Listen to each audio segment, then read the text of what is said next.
Welcome to the African International Mediation Week and Strategy Conference 2020.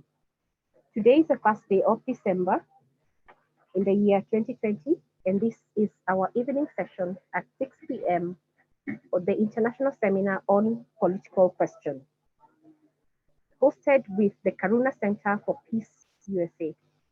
Our topic of today is democracy, politics, and conflict engagement, how to bring conflict practitioners and peace builders into social and environmental movements and political organization. Our commentary will be given by young mediator Mohammed Said. Our international speaker for today is Wendy Lucas Wood, PhD, the lead for the MBBI DPACE, that is the Democracy, Politics, and Conflict Engagement Initiative, and co-founder of the Karuna Center for Mindful Engagement USA. We have invited speakers who will be joining us from the Independent Electoral and Boundaries Commission, that is Madam Salome Oyugi, Manager, Political Parties and Campaign Financing, and also we'll have practitioners speaking to us. I invite you to this call. Thank you for joining us. Once again, I welcome you. My name is Wangari Kabiru, the convener of the Wasilianahub Mediators community. Thank you and God bless you.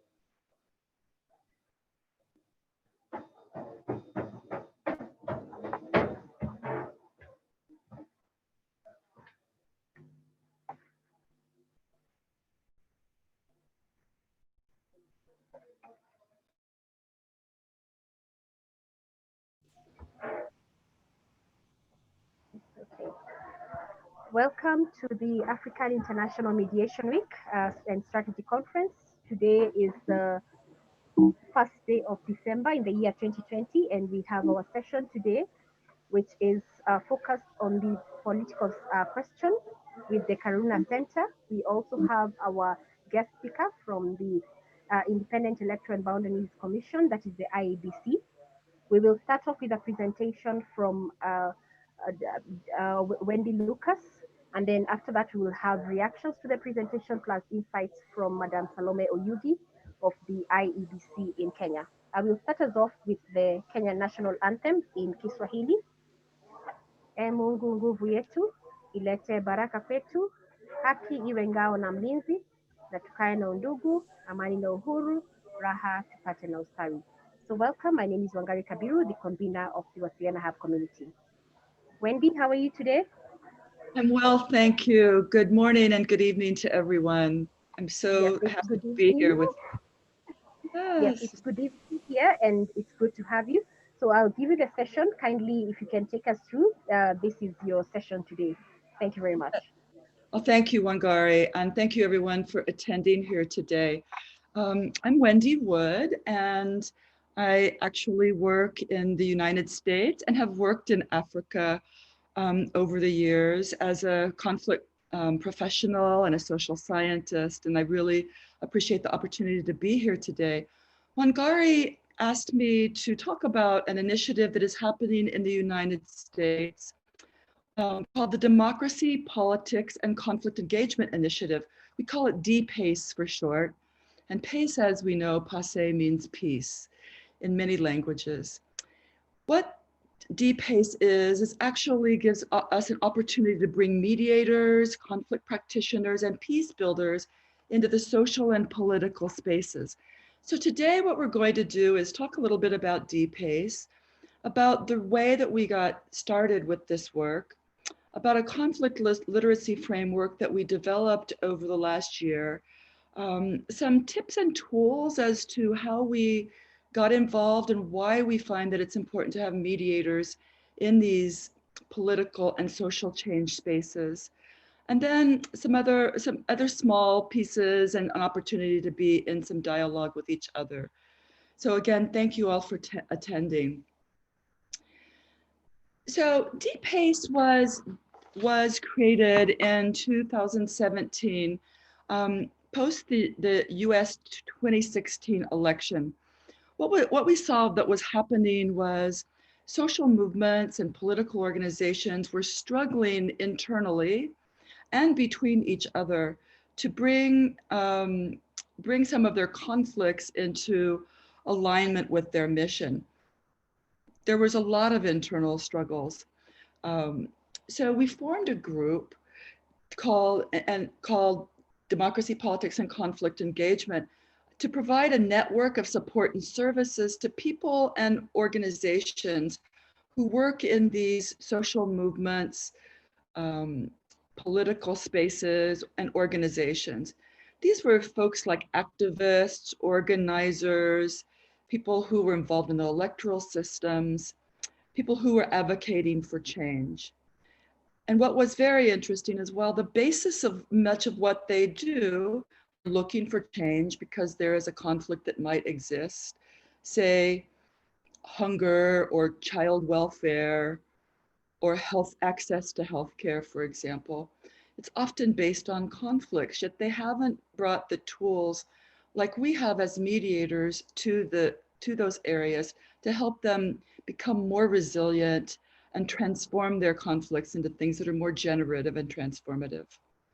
So this network of support was built in late 2017. It is when we actually got started, and was slowly coming together in 2018 when we were given some money to build a conflict literacy framework, which I'll talk to you about also. But the basis of this network is what you see here. And by the way, Wangari is going to share all of these slides with you.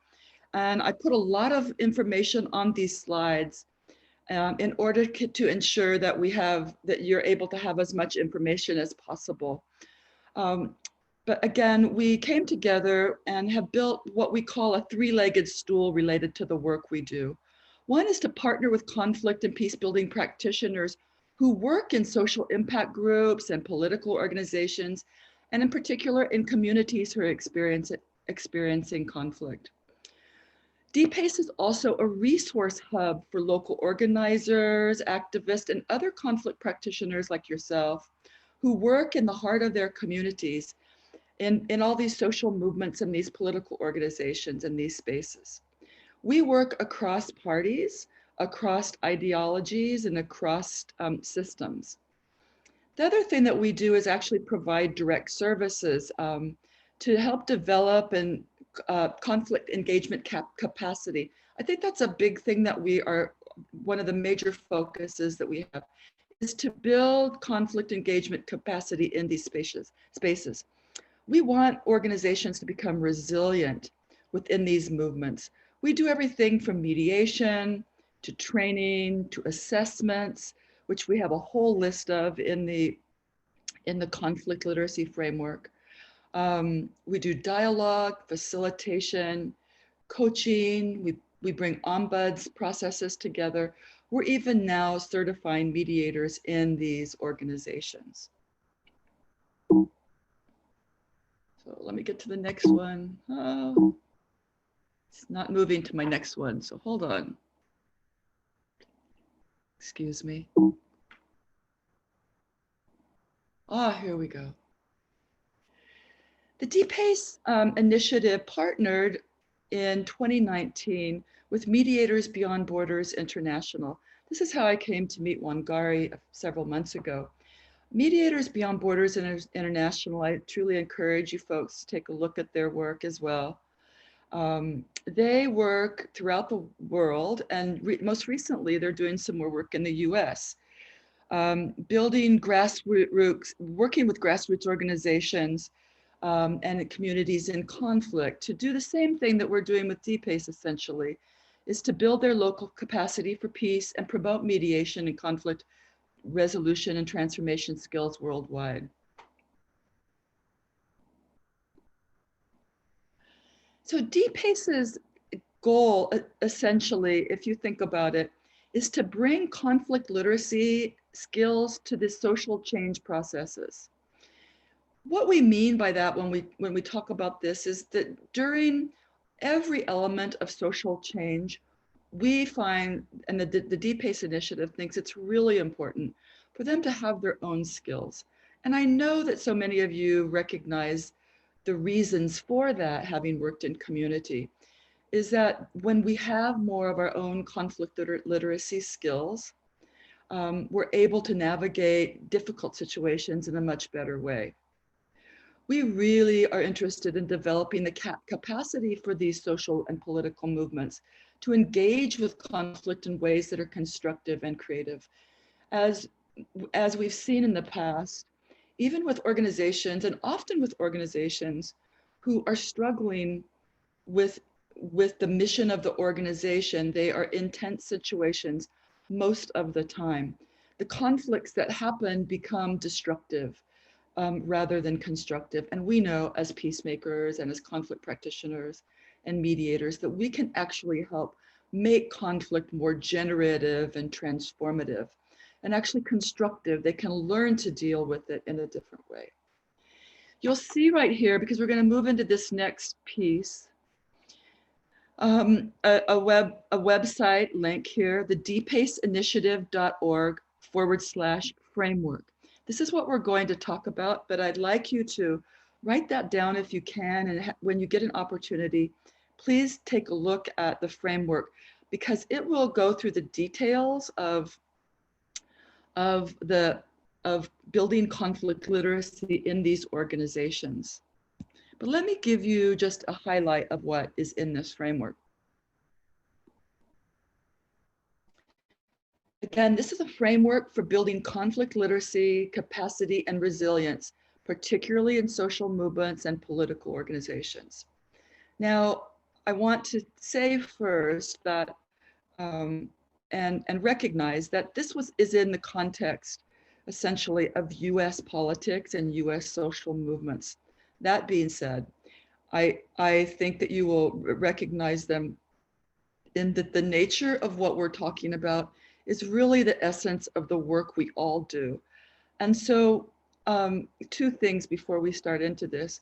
I truly encourage you, if you're interested, and I know Wangari and I have spoken about how to think about bringing some of these skills and supporting each other in these in these skills across continents. This is within a US context, yet at the same time, I think you will find a lot of familiarity. This is a very open source literacy framework. So again, I encourage you to, when you take a look at it, to use it in any way you want that fits within the context of your community, of your country, of your culture, and whatever context work for you. But let's highlight a few things about this conflict literacy framework. First, we broke this conflict literacy framework up into 3 different sections. The first one is how to understand and engage with conflict. So you'll see here, there are topics such as social justice and what an interest-based approach to social justice looks like. Helping us to understand what social and political conflict really means and what the sources of social and political conflict. And what we know from research and experiences is that while it might look different and appear different in different contexts, certainly the underlying sources of political and social conflict are often very similar. And we'll get into that a little bit later. What we have also built into the literacy framework is foundations, because what we know, and I'm sure you've experienced this as conflict practitioners, is that many times people don't even understand the basis of conflict. Like, what is the source of conflict? Why do we even get into conflict? And we all know that it's oftentimes very relational and very personal. So we like to start out with building that conflict foundations. We also talk about resolution and transformation in communities and these movements. So what that really looks like and what resolution looks like. Another part of this framework is building conflict competency by building skills and knowledge. So again, really giving them some and grounding them in some sources of information. It's very funny, when we started to build this conflict literacy framework, as practitioners, we were thinking, well, people must have all of this somewhere, don't they? And it was interesting to find out in the US that there was no one framework throughout the US that brought all of these pieces together. So this was a great opportunity for us to be able to do this with the focus on the places and spaces that we are all operating on. But some of the really important skills that we wanted to build in is one, building trauma-informed conflict engagement. Now, I'm assuming that there is a part of that that it's built into the work that you do. And I know I've done a lot of work around this particular process and actually learned much of the source of what I was doing while working in Africa and continue to do that. This is a really critical part of our work. We know that trauma is pervasive across cultures, across communities, and that we really need to think deeply about how that impacts our work as mediators and peace builders.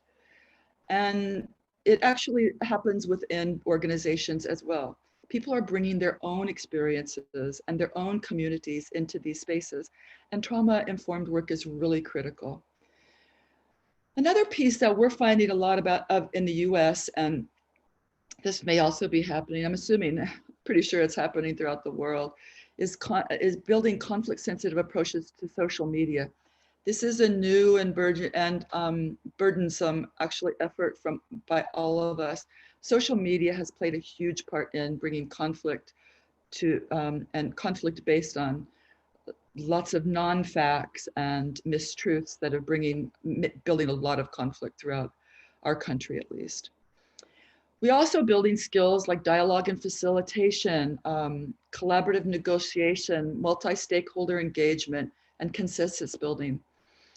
We're going to talk a little bit more about this toward the end, but one of the practices that we find really important, which I think many of you may understand much better than actually those of us in the US, but bringing restorative practices, community building practices into our knowledge base. The third thing that we built this framework around is conflict systems and support.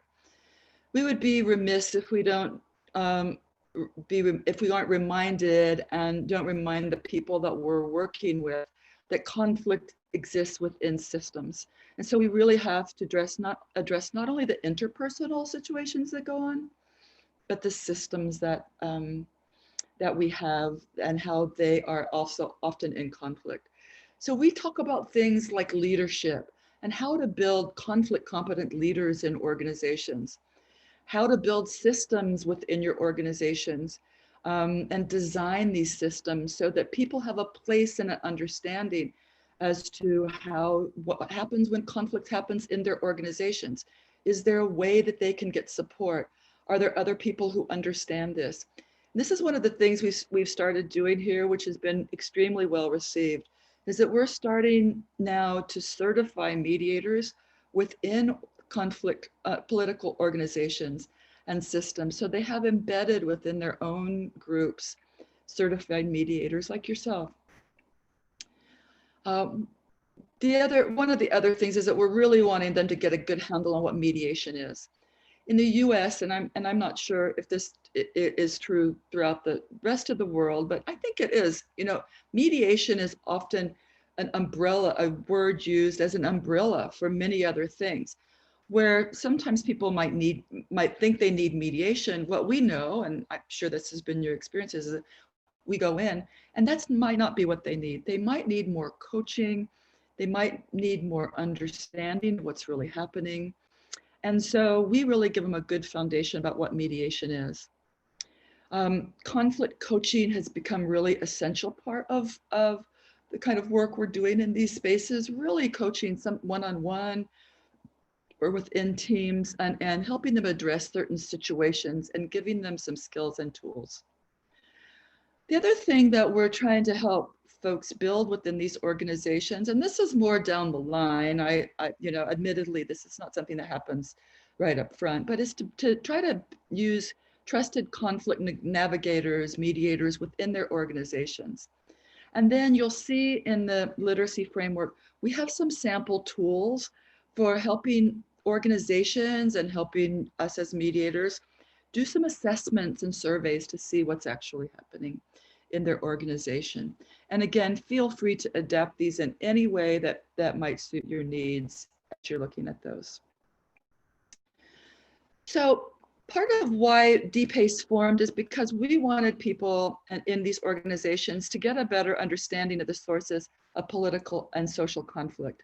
And I'm going to run through these, and not in much depth, but and again, much of this is US based when we're thinking about this, although much of the research that we have that we're talking about here is really applicable internationally. So we'll just walk through this because I definitely want to have some time for us to have some questions and some dialogue around this. But one of the situations that we run into as mediators and peace builders is that we're walking into systems in politics in particular where it's a win-lose approach. An election happens, somebody wins, somebody loses. Somebody holds power, somebody loses power. People often looked at politics as a rights-based. It's my right in the eyes of the law. The law, by all means, is extremely, extremely important. And what we do know is that within the eyes of the law, there is movement and ways to make things shift so that the needs and the interests of people are actually borne out in the work. That's why laws are adaptable. The possibility of losing something that's profoundly important is, and especially in things that are actually intergenerational issues, potentially, which it all is, voting rights, for example, in this country, in the US, is a profoundly important intergenerational issue. Sometimes the stakes are so high that the result, if you don't get your needs, if in these power situations, things become intolerable, which means the need to win becomes even more important. So you can understand how conflict actually escalates around this. We become increasingly intractable and increasingly polarized. And we must admit that the US, especially within the last several years, has become a classic example of this. This win-win approach to politics, it changes it actually. And when we're working as mediators in these spaces, we want to look at things from an interest-based and an omnipartial, which means we're not neutral, because it's difficult for us to be neutral, although I know all of us are trained that neutrality is important. But we can't help but have our own interest in mind when we're walking into these spaces. So I think what's critical is that we as conflict practitioners walk into these spaces with attitudes of curiosity, compassion, collaboration, unity, support, empathy, sympathy, and really talk about embracing our collective differences. From those differences, what we know is that those diverse experiences and perspectives are what create real lasting change and help us work together towards solutions. So as mediators, we hold a really important space in that conversation. So when we're talking about an interest-based definition of politics, what we're talking about is social problem solving. And I know that all of you are working in that arena, that we're really here to help these political organizations, these social groups, to be collective problem solvers. We want diverse views about the nature of the problems. It's so common that the view of the leader is the first view that's exercised. And we know that while that has great value in different contexts, as we're in these spaces, what we're looking for is more diverse views, because that will give us more sustainable and lasting solutions. Politics, we know, is a really large group decision-making process. And that means that we need greater consensus for a stronger democracy. We need everybody to be in some degree of agreement because that decision is going to have much longer effectiveness. So like we say here, a greater consensus means a stronger democracy and a stronger decision when we've made it. And when we really think about it, if we stop and think about it, we do know that politics itself is a conflict resolution process. That's why bringing these skills and our skills into this process is so critical. We're not wanting to be a situation where one side loses and the other side wins. And when one side does lose and the other side wins, and this is a struggle that we're going to be addressing with DPACE in the US since our election, is how do we then bring the voices of both sides to a place that is safe, with curiosity, and with everybody's best interest in mind, to be in these difficult dialogues that we're going to be needing to do within the US. It's a prime opportunity for DPACE and other groups like it to have to do this kind of work. So here's a question that we have, like, why do potentially productive political disagreements about important social issues often turn into unproductive conflicts? And I think this is a great question for all of us. One is, if we don't bring enough diverse perspectives into it, like I mentioned earlier, enough opinions, enough values into the conversation. The other thing is if there's inequity or inequality, where there's an imbalance of power. We know that that imbalances of power in the room, we see it as mediators, everywhere from doing a community dispute or a land dispute or a family dispute, but and in political disputes, you're seeing them even more intensely. But there's a definite imbalance of power between the individuals who are oftentimes the objects of the political action, and the groups, and then the people who are making those decisions. And so there's a real inequality that often occurs. And as peace builders and mediators, part of our job is to acknowledge that, recognize it, and then to also be in dialogue about how we bring those diverse beliefs and opinions to the forefront, and how we listen in ways that we can actually change our minds. So this requires great communication skills and great dialogue skills. And for us as conflict practitioners to really try and build those in ourselves. It's an adversarial process, like I said. It's this win-lose process for decisions that are crucial to each other. So we really, when we're in these places, have to talk about the fact that if someone wins, does someone lose, and how we can navigate this gracefully. What strategies do we exist to bring the components of political social conflict into balance? Again, having it be a diverse and equitable and a non-adversarial process is really important. I'm just reinforcing this actually. Decreasing diversity is not going to work in this situation, and diversity, whatever that means. It might be that rural people are not represented in the conversation. People from villages may be not represented in the conversation.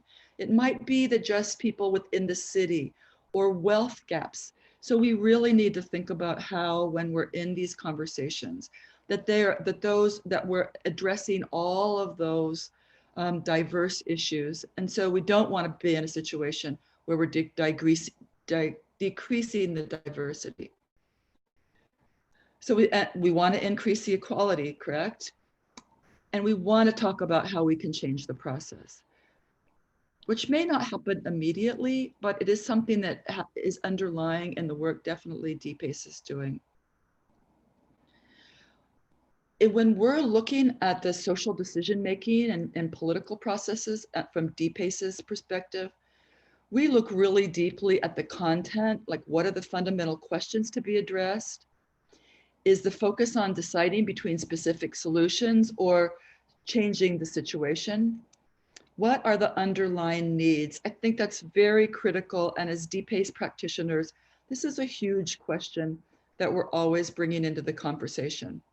What are the underlying needs of the people involved in the conflict? The relationships are important, as we know. Is everyone involved? Is there equity? Is there inclusion in this decision-making process? And if everyone can't be involved, then what do we do about that? It's a conversation worth having.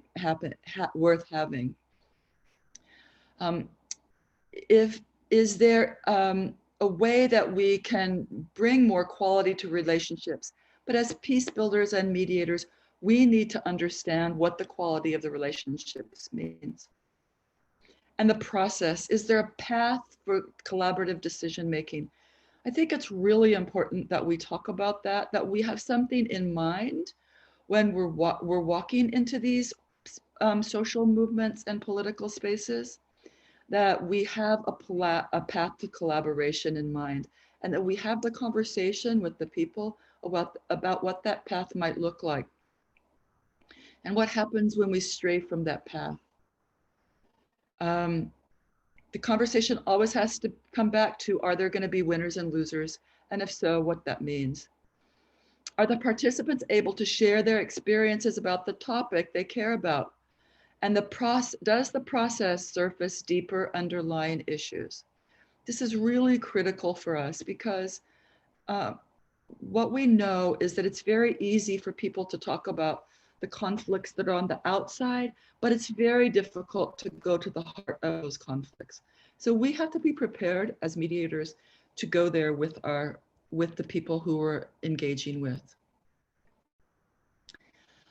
And we really base our work on 3 rules of transforming conflict. One is the conflict is usually not about what it's about. There's underlying issues. Everyone who's involved in the conflict must be involved in the solution. So whatever is excluded, we must be able to try to do our best to include. And when in doubt, we love this one, but when in doubt, connect with people first, and then bring the content into place. We find so critically, and I know, and I truly learned this in my work from Africa. So I thank all of you and that I've come in contact with over the years, that connecting was so critical. And there's so many wonderful ways in which to do that. You can connect through your culture, through your practices, through your songs, through your prayers, through whatever it is that is connected to your culture and your relationships. And so I truly encourage you to continue, and if you haven't started already, bringing those pieces into the process, even in political conflicts. The last thing is that the quality of the process will define the quality of the outcome. Is that how we bring this process into play will set the tone for what's going to happen in the future. There isn't going to be a final outcome. I know this is really hard for many of us to take into consideration, but it might not happen right then and there. Sometimes we resolve our conflicts immediately, but sometimes we plant seeds, and those seeds build further relationships, help people understand. How often have you been in a mediation where you think it went okay, or maybe it didn't go okay, and then weeks later you run into someone who says, I was really thinking about that, and it shifted the way that we're completely doing the work that we're doing and the way we're interacting with each other. So I really want us to trust that we're planting beautiful seeds. The last thing I'd like to talk about is restorative practices. And what we're thinking about and trying to do more of bringing restorative practices into social and political spaces. And when we're talking about restorative practices, just I'm hoping that we are talking about the same thing, but really bringing to the focus an ability to be in dialogue with each other around the root causes of the conflict, rather than simply addressing the symptoms. This is a restorative, a generative, bringing light to the conflict in a way that can help transform it over time. We want to be proactive in our conflict prevention. Look at it from a prevention perspective when we're in conflict in political spaces, rather a reactive conflict resolution. It's so easy for us as peace builders and mediators to want to just solve it and help people just solve the problem, because it's sometimes so uncomfortable for us to be leading these conversations and these dialogues that if we could just get to the solution, and it's oftentimes a reactive solution, we can be done with the work. But what we're thinking about and what we want to encourage in restorative practices is to be really proactive in the conflict prevention work that and make this more preventative in nature. That's why this building capacity and literacy and knowledge is so very important. And I trust that all of you have that knowledge and skills and ability to do that. We don't want to sacrifice relationships to political differences. This has been a huge lesson in the United States in the past several years, that what has happened in our country, and I'm speaking broadly, but I'm seeing it even in my own family, in my own community, is that relationships are being sacrificed to the detriment of because of political differences. So from a restorative perspective, the relationships are huge. We need to ensure that we can find a way to bring the relationships back into harmony with each other. So I want to give you, before we have some time for questions and answers, I want to give you a few key tips and tricks for translating our skills into these political spaces. And I haven't put these in the slide deck here. So if you're interested, I suggest that you take some notes here. And there's just a few. But the first one is for each of you to gain your own self-awareness about how conflict affects you personally. And when you do that, then go further to ask the question about how conflict that is political and social in nature affects you personally as a mediator. The second one is, which we've talked about a lot here, is be sure to think in terms of interest and shift from these power and rights in these conversations and in these spaces to interest. Keep that foremost in your mind. The third is, while we oftentimes associate trauma-informed mediation to places where there has been war, physical damage, huge conflicts within communities and community spaces, we need to think very clearly that trauma-informed practices need to also be brought into these spaces. So really getting your trauma-informed knowledge into, really enriched as you start into working into these political spaces. Again, beware of the hazards of social media, especially around topics that are political in nature, and find ways to think about that and not be afraid to have these conversations and help people make agreements as to how they're going to use social media in the future.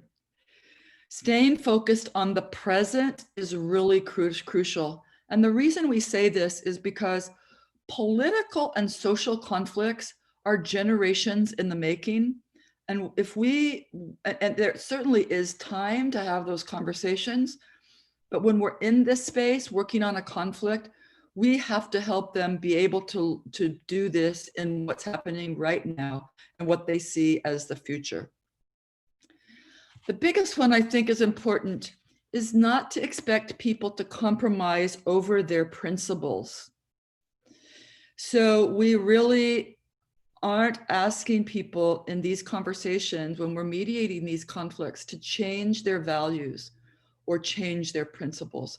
We're asking them more to think about what it means to live together and to make decisions collectively that don't harm others or the planet.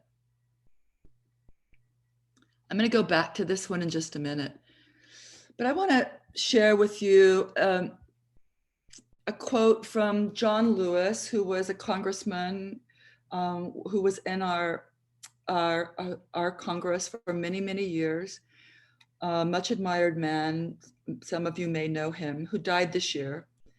And I share this because as one of the major reasons that the Democracy, Politics, and Conflict Engagement Initiative began because we saw mediators and conflict practitioners and peace builders as true leaders in the political world and an opportunity to actually do this. And John Lewis said this: real leaders are not appointed. They emerge out of the masses of the people and rise to the forefront through the circumstances of their lives. Either their inner journey or their human experiences prepares them to take that role. They do not nominate themselves. They are called into service by a spirit moving through a people that points to them as the embodiment of the cause they serve. And what I want to do is, before we get into our questions, thank all of you for the work that you're doing and the interest you have in bringing your skills into the political, the electoral, the social conflict spaces. It's really critical, and I applaud you, and I will be here to support you in any way that's possible as you move forward.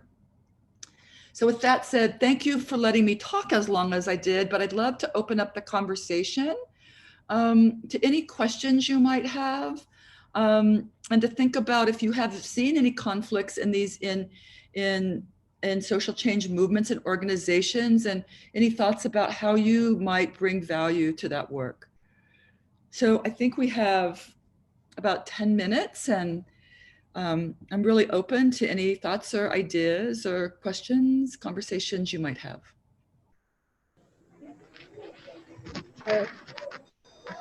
Thank you very much, Wendy, for that presentation. And yeah, we really are grateful because you've injected probably an area we have not necessarily put in as one of the areas that we are, or our context. I think I would say it's the context that you have brought it. It through, and yes, as you said, leaders are not appointed. Leaders actually appear, and I think in the area that relates to the work that now relates to democracy, politics, and elections, then we always keep seeing leaders who are coming out of the spaces. So Wendy, we will invite first mediator Christina Kenywa. She will guide us into the next part of the discussion. She will invite Madam Salome. Wonderful. Thank you so much, everyone. Would you like me to stop sharing my screen? Christina, I think you are on mute. Okay. Would you like me to stop sharing my screen? Well, yes, so that we can have the next speaker. Yes, please. There we go. Thank you. Thank you very much, Wendy. Thank you for that enlightening session. I came in a bit late, but at least I've gotten something. In our space, well, this is yet to develop. You know, in mediation, we are still growing. We are still at very young stages. So hearing about that and the fact that we are almost there in our country, that is regarding to the topic that you've just given, I believe we have a lot to learn. We have a lot to learn. And coming from a background of training, I train in mediation. I think it's an area of interest for me, and indeed for many mediators who are developing this space in this space. So I'm grateful. I'm grateful, and I believe my colleagues in the forum have also learned something new. So at this point, let me not go so much and speak a lot. Let's hear from Salome Oyugi from the IEBC. Salome, you're welcome to give us your presentation. Thank you. Salome, to you. Thank you so much, Christine. And I'll first start by saying thank you to Wendy. That was a very informative presentation. I like what she said when she mentioned that politics itself is a conflict resolution process. As Christina has alluded to, mediation is yet to find its place with the right footing in our space as Kenya, but in particular in the electoral space. It is something we are still trying to institutionalize, and it will take a lot. Wendy has talked about network support, collaborative engagements, training, and it is work in progress. Perhaps, Wendy, what I want to share is a perspective in some sort of highlights of where we are as Kenya in embedding mediation in the electoral process as a whole. Allow me to quickly load up the small presentation. Salome, thank you so much. I want to share that while Kenya is new to bringing peace builders and mediators into the electoral space, the United States is as well. This is very new for us to be bringing our skills. So I'm encouraged thinking that together we can learn and do this collectively and really set the tone for the future, because this is a really new concept even within the United States. So I see this as a wonderful opportunity to support each other as we do this work. Thank you, Salome. Thank you. Just a bit of introduction. I think we all know that most of our elections have the potential of engendering conflict in our countries. Wendy had asked a question earlier: what is the basis of conflict? And when it comes to elections, our electoral systems stand out as the most important instruments for consolidating our democracy. So you find in a similar way, when this is not properly adhered to or properly implemented, it then tends to become a source of conflict. Now, many of our electoral conflicts have emanated from an absence of effective mechanisms to manage competitive politics. I'll take you back to 2007 elections in Kenya, where out of the chaos and violence that erupted, we were able to place a direct link between elections, conflict, and violence. And through this process, we were also able to see some of the triggers, what leads to electoral conflict, what leads to electoral disputes.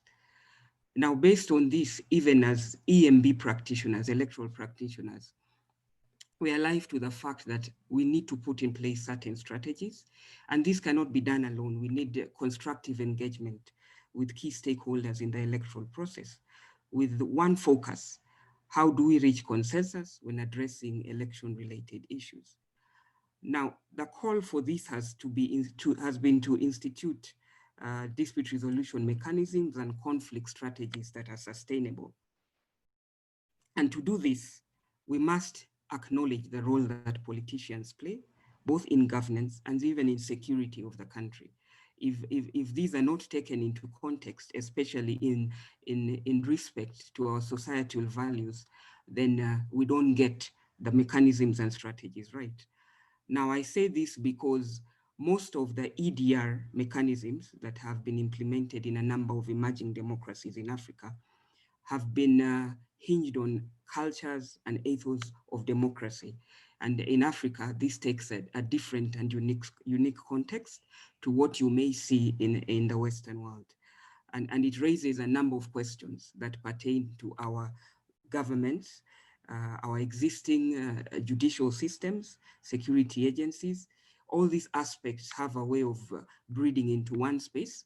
And if we are to get our conflict mitigation strategies right, then we must be speaking towards one agenda as we put all these aspects in one basket. Indeed, mediation in Kenya gained a fast foot after the 2007 elections. As you recall, this is where we had a negotiated political settlement, and it then gave way to a number of frameworks that have now manifested themselves in the electoral process. As an EMB, we have put in place a strong code of conduct that binds all political parties and all candidates and aspirants, including the wider stakeholders that participate in the electoral process. And through that code of conduct, we are able to put in place the necessary platforms that enable us to come in towards peace building or conflict resolution in case we have emerging conflicts during the electoral process. I will not go into detail.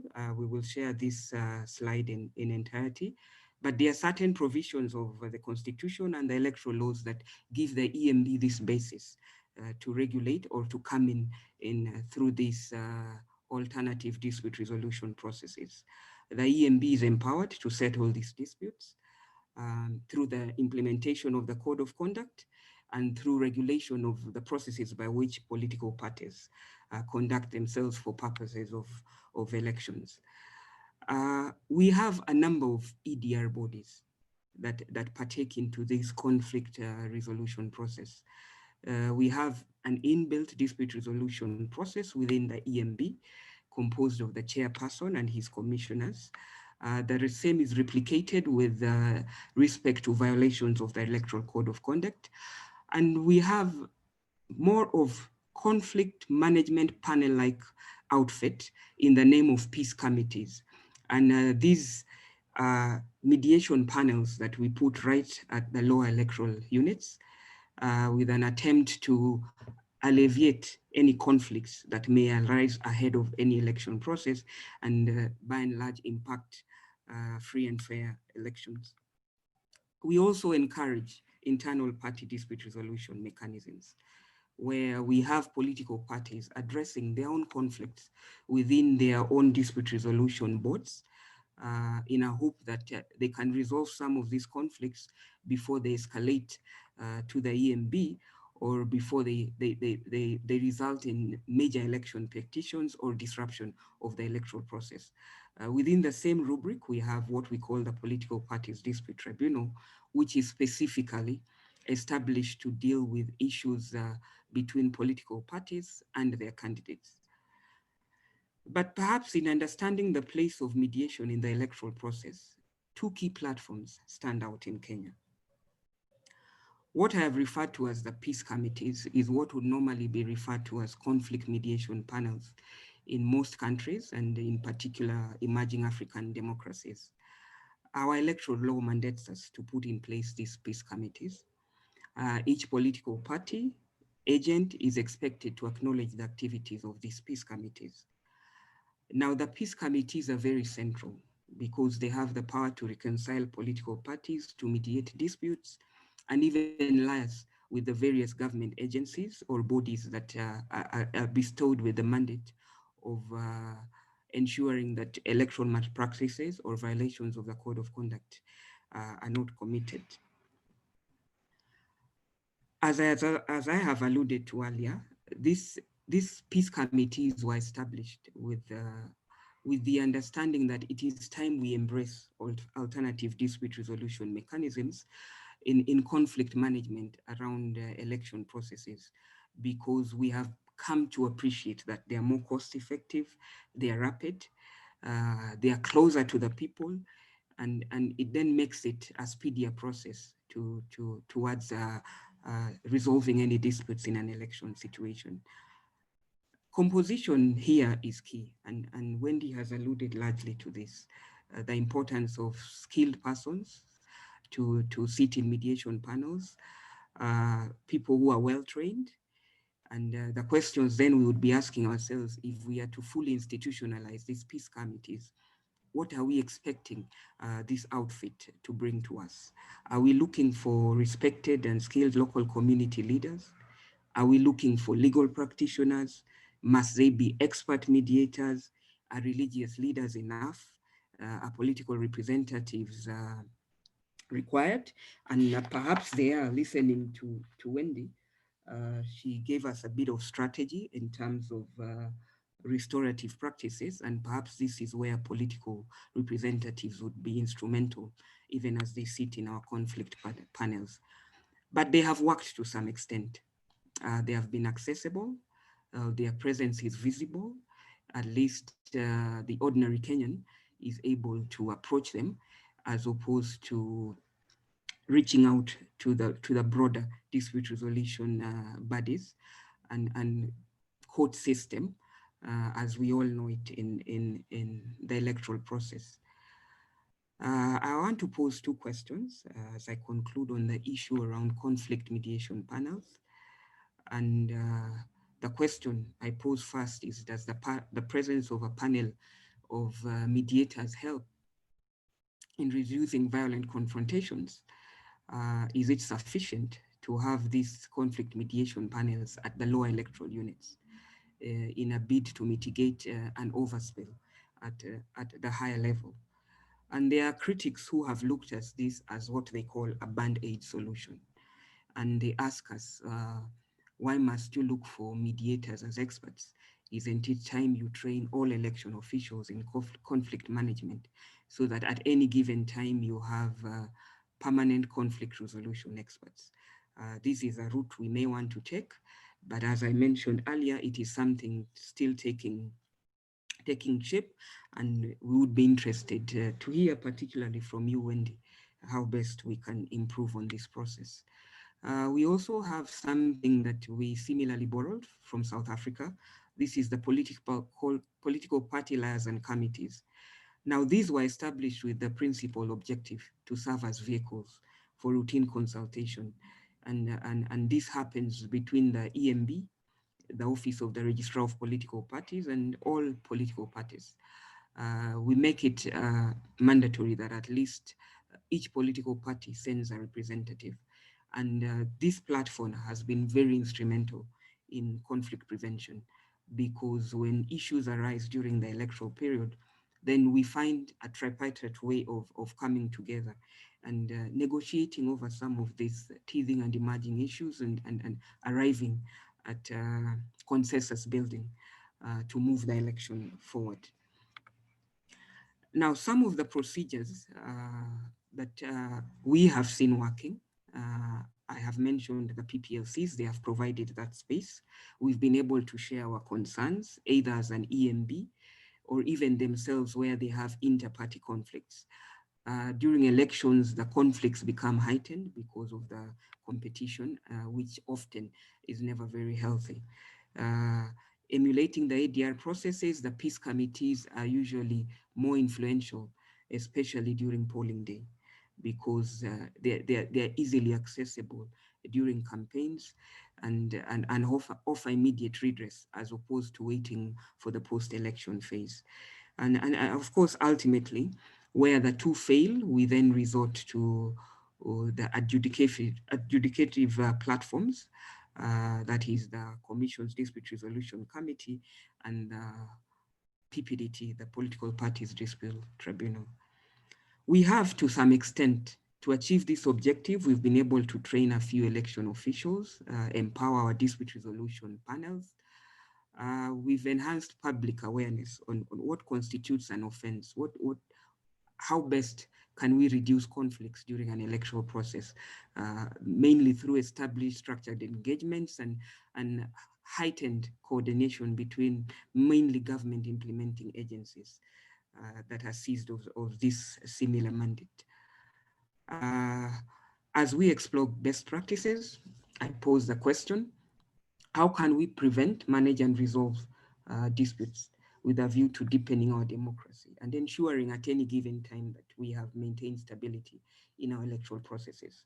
As an EMB, we are bound to the culture of peace and tolerance, And it is for this reason that we institutionalized these various mechanisms of conflict resolution, right from pre-election to during the election process and up to the post-election. But I might add, it has not reduced the number of conflicts that we keep seeing. And in any case, in any given election, we have seen a rise in post-election conflicts and number of election petitions filed. So we will be asking ourselves, what more can we do to improve pre-election conflict resolution? There is need, yes, to tailor our reform initiatives. We have amended our laws, put in place the necessary structures and systems, but you always ask yourself, no matter how laudable your laws are, more has to be done so that we are able to realize the gains of this framework and these processes that we are trying to streamline. That also takes us to structured engagements. This Wendy has belabored on, and with us we find it very critical because certain persons, operators, influencers, and their placement in society has an impact on how they assist us in conflict mitigation, in particular media, political parties themselves, and even civil society organizations. They've been very useful in networking and putting in place measures towards passing messages of peace and tolerance during an election process.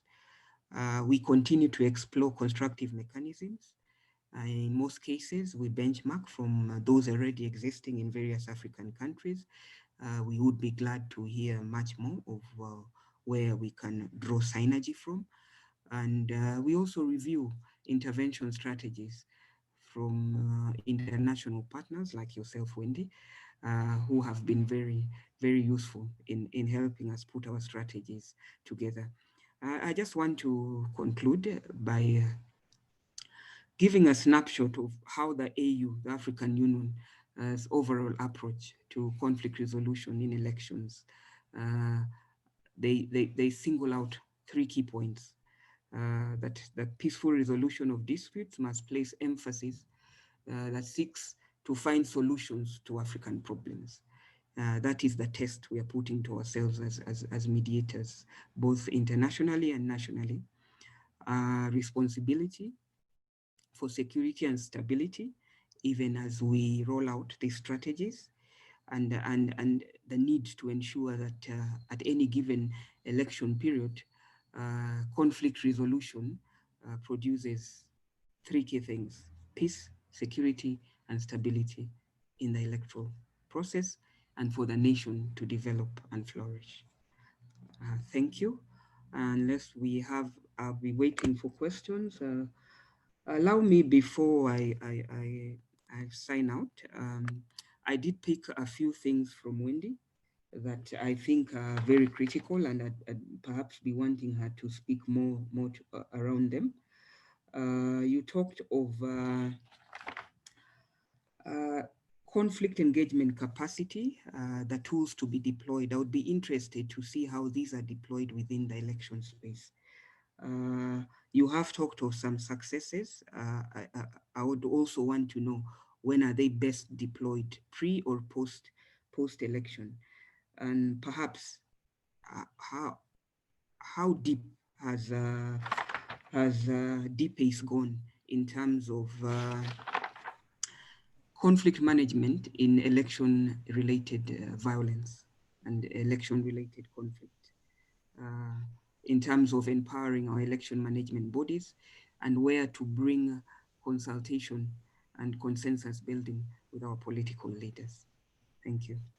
Yes, well, thank you, Salome. What's fascinating is that within the US, and looking at your presentation, I have to freely admit that the US has done very little, if any, to involve mediators within the election process itself.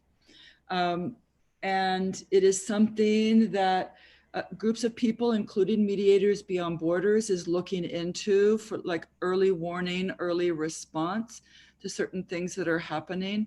But I I think, and I know that in this particular case, Kenya and many parts of Africa is an example for us to follow. And so, and I know that that conversation is happening amongst mediators at this point. What I can say is that the essence of the democracy, the DPACE initiative, is to start to embed our mediators, peace builders, conflict practitioners into the spaces that that allow for them to recognize and respond and prevent conflict across the political spectrum during the you know, every day of the year, rather than simply around elections. And in the US, you know, we have elections frequently. We will have another election in 2 years. And so that is the essence of our work. It's really, if you think about it, a preventative measure. But in terms of the electoral process, the US is far from bringing this context of mediators into the electoral space itself. It would be hugely beneficial. Does that answer your question? Thank you, Wendy. Thank you. Thank you, Salome. This is very impressive. I'm honored to be here sitting with you learning what you have all done. I'm just awestruck, frankly. It's fabulous. So thank you. Thank you. Yes, we truly appreciate it. It is work in process, and we hope by 2020 we'll get it right.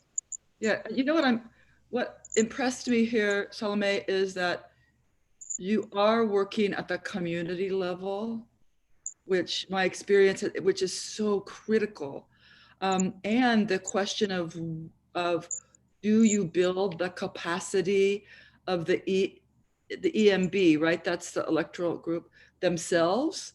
And it was a question that was brought up, and yeah, it would be really helpful in our country if our politicians were better mediators. I'll just say that. So I would say the answer is yes. We can never have enough mediators in the world. So yeah, it's really a great question. You know, where the conflict starts would be a great question. Like when you were saying that the post-election, you haven't yet seen the decrease in violence. And in fact, there may be increases. So the question that I'm having as I watch this is what's the source of that violence? What's driving the source of that violence? And is there a way to address that? And I'm sure you have answers, but that's the first question that came to mind for me. So thank you. I think I would say it is the electoral system is the key area of concern. We have a system of winner take all, and at any given time you will have almost half of the population disgruntled with the outcome of the results. And as we look to reform our electoral process, that is one area that we are seeking to put our energies on. What electoral system will best serve the needs of the electorate? If we get that right, then perhaps the unhealthy competition, the chaotic party primary processes may be reduced or mitigated to some extent. So that discussion is underway nationally, and also through expert consultation within electoral management bodies on how best we can reform the electoral process. And may I ask a question? When the violence is occurring, is that typically related to the people who are at risk of losing the most? Or they have definitely lost something by somebody else winning? That is actually the trigger. Those who feel they may not win the election then influence and incite their supporters, and yes, and it becomes a trend. As long as every candidate or every political party feels they will not win the process, then they begin to incite one another. And we see this replicating into the way they conduct their primaries in electing candidates for elections. And that has been one area that has resulted in a lot of conflict and disputes, with a lot of disgruntled candidates coming up. In the last election, we had a big upsurge of independent candidates, persons dissatisfied with the political process and instead opt to run as independent candidates. And it is something we have to control. I think if we are able to regulate this process from the start, then it will reduce the number of conflicts and disputes that emerge late into the election and disrupt preparedness of the election process. Yes, thank you.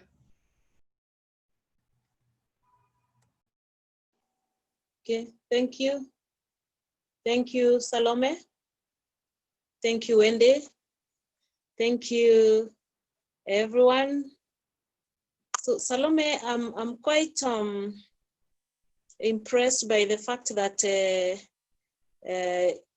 you're doing something towards mitigating or even preventing the conflicts that, of course, we always witness. It's like something we always expect when we are towards elections. And as mediators, we are happy to note that that is happening. And I'm also happy to note that Wendy we are learning together in this one, that you've not developed it yet. That is mediation in this area of elections, rather conflict resolution in elections. So it's quite interesting, and I think it's something which we should really run with and see how it can be developed to the full. Well, Salome, I think, I don't know how you could get mediators who are outside IEBC, how you'd get us involved, you see. As a trainer, I'm a trainer in mediation and have a background of education. And we feel that there's so much out there to do, but we really don't know how to come in, you see, in such organizations like yours, whereby we can even offer, because it's our country really, we can even offer pro bono, you know, in mediations. So how do we open up, how do you open up this space so that those who are willing can really come in fully? As I train, I hear people complain, people talk like, okay, yes, I'm trained, I have the skills, I want to do this. So how do I contribute to our country in this? So I think, Salome, maybe you could briefly respond to that. And not only your organization, but also other organizations where mediators will be very useful, such a time as this, through to election period and even after the election period. We would really want to step in. Two, as far as training is concerned, for me, I see another area of training that is conflict resolution in elections. I see this as another space that is opening up for us as trainers, so that we can include it as a unit in our trainings. So you could also comment on that, Salome. Thank you, Christina. I do agree. We have a lot of experience and a wealth of experience among the mediators. Like I did mention, this is work in progress. After every election cycle, we get into a reform agenda where we are able to assess the practicability and the usefulness of our existing legal framework. When we did introduce the aspect of mediation, we're not quick enough to engage the mediators out there. And for lack of that speed, we have found ourselves relying a lot on advocates who have expertise in mediation, negotiation, and conflict resolution. But I think time is not lost ahead of the 2020 elections. 2022 elections, we will be reaching out. I think you would be very instrumental in training some of our election officials so that we empower them with skills. And I say this because during an election period, these are conflicts they run to every other day. And even as we have peace committees institutionalized, it is not always easy to round out the members of the peace committees by the stroke of your pen. So if you have that respective official equally equipped, then they are able to make some strides.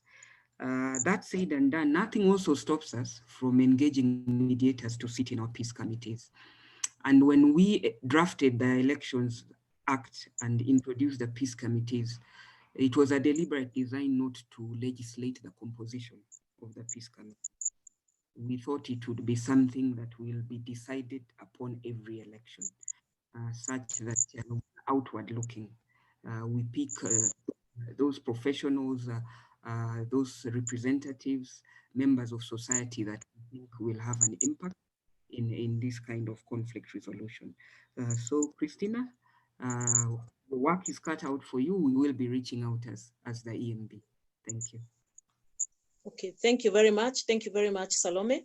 I assure you, you'll see the kind of the team you're going to have, because we are willing to do so. And we've trained very many who are actually willing to do this. So asante sana. At this point, we wish to wrap up the program, because we still have another one coming up at around 8.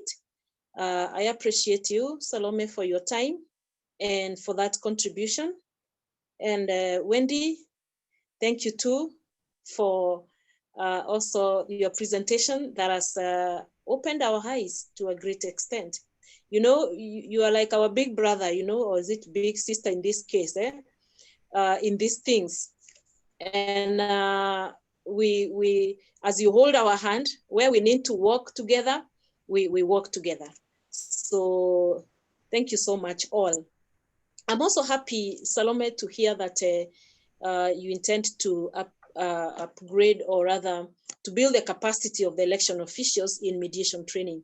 I'm telling you, there's a big difference between professional mediation and, you know, the normal mediation, which is just a course in our trainings, whether in masters or whatever levels. Having done it and having trained it, I can tell you the difference is miles worlds apart.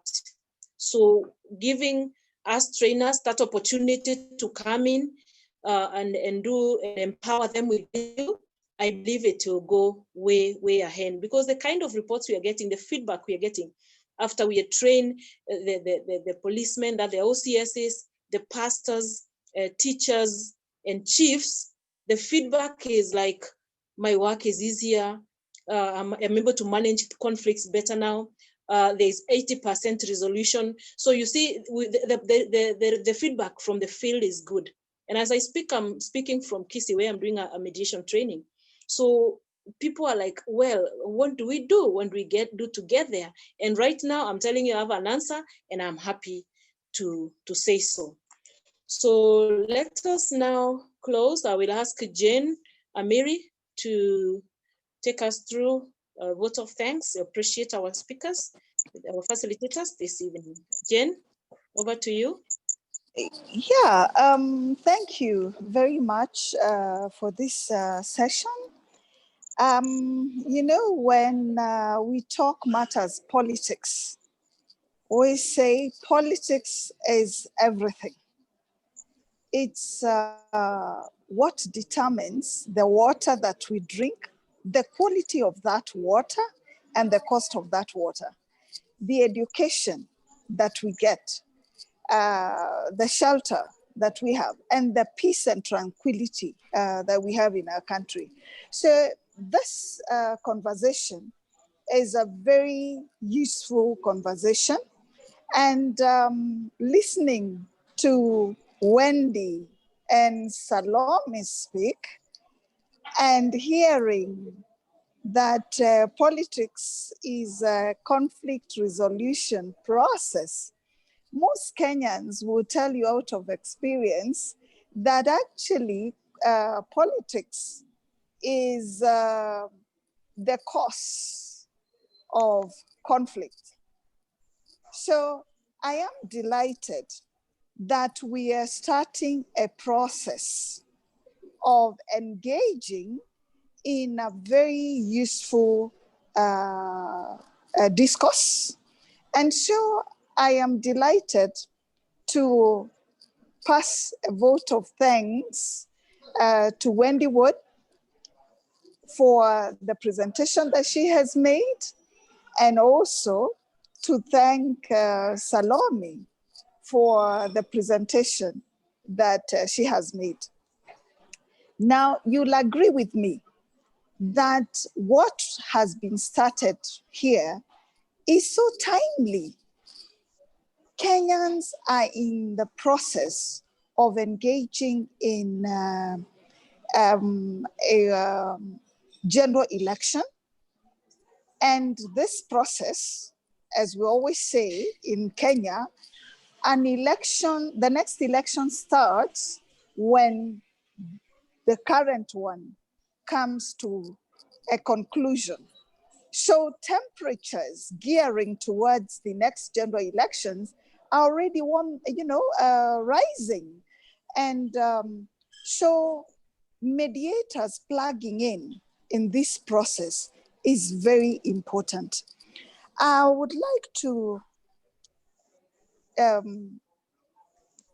thank Wendy for the highlights that she has given and the tips that she has also given. And listening to Wendy, though she's speaking from the United States of American context, that applies so much to the Kenyan context.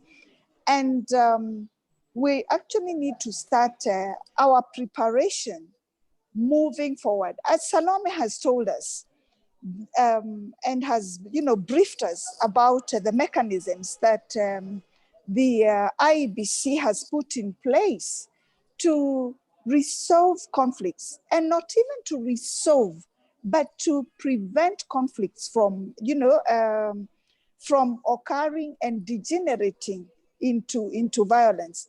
It's so clear that mechanisms have been put in place. Mechanisms have been put in place. What needs to be done is to actually work on them so that we can be able to gain as a society. I would like to mention that mediators are here, as Christine has said.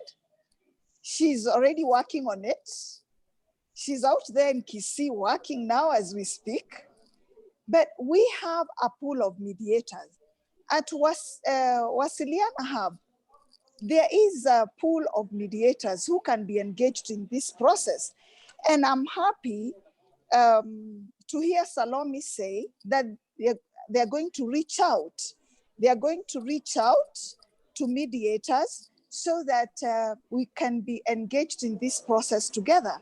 I would like to say to Salome that mediators are ready. Mediators are here, well trained, and they have experience and are willing to engage as stakeholders in the electoral process of, electoral process in Kenya. We are ready. Even if you call us for the by-elections coming, it's important that we engage mediators, as you have rightly said, also in the peace processes and in the mechanisms that you've put in place. So we are honored to receive that good news and to also confirm that we are here when you call us. We will be willing to sit in the peace committees and also to train and to engage as stakeholders. So thank you very much for this presentation. Wendy, we look forward to the training. Next 2022 is so very close. We only have a month, less than a month to 2021. And thereafter, the election ball will be rolling. So we look forward to this collaboration, and we'll be delighted to learn from you and to also share experiences. When one part of the world is safe, the rest of the world also is secure. But when we have conflicts that are not managed in one part of the world, then that has a ripple effect on the rest of the world. So I take this opportunity to thank you very much, and to also thank Christina Kenywa for facilitating this session, and to thank all those who have put efforts into this, this day and this discourse. Let this conversation continue. Let this discourse continue, because it's very important and it's very much needed. It's so timely and it's so resourceful and very useful to us. So we look forward, Wendy, to your training. We look forward to collaboration. Salome, we are here and we look forward to working with you. Thank you all, and all the best. Thank you very much. Thank you, Jane. Thank you so much for that vote of thanks. And before we close, I'm informed we have Juan Adenuga from Nigeria. Kindly say something, comment on your on elections and mediation in Nigeria and West Africa in general in like 2 minutes, then we can close. Over to you. Wow, this is, that's a pleasant surprise. Thank you for the honor. Yes, mediation is growing. It's becoming the new kid in the block, the darling of everybody. In Nigeria, I think we have quite a pool of, you won't tell anybody I said this, troublesome lawyers. So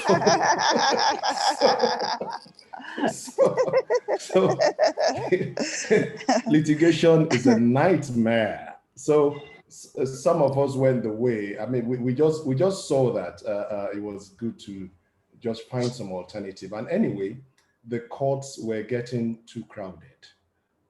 It's not strange for a judge, a high court judge, to have 40 cases. No, I said 40, 500 cases in the docket. So they welcomed ADR. We started thinking about arbitration first, but then we have found that with the subcrop of lawyers we have, arbitration was slowly beginning to go the way of litigation being drawn out. So mediation is just right. And this is so timely because the pandemic has changed the way we do things. And of course, there are lots of conflicts and it's so great that the New York Convention, Singapore Convention has come in. So we will develop what we have inside and hope that the cross-border things will work. Yes, our politicians are still in Nigeria very difficult. The battle for seats are intense, and they still prefer the courts.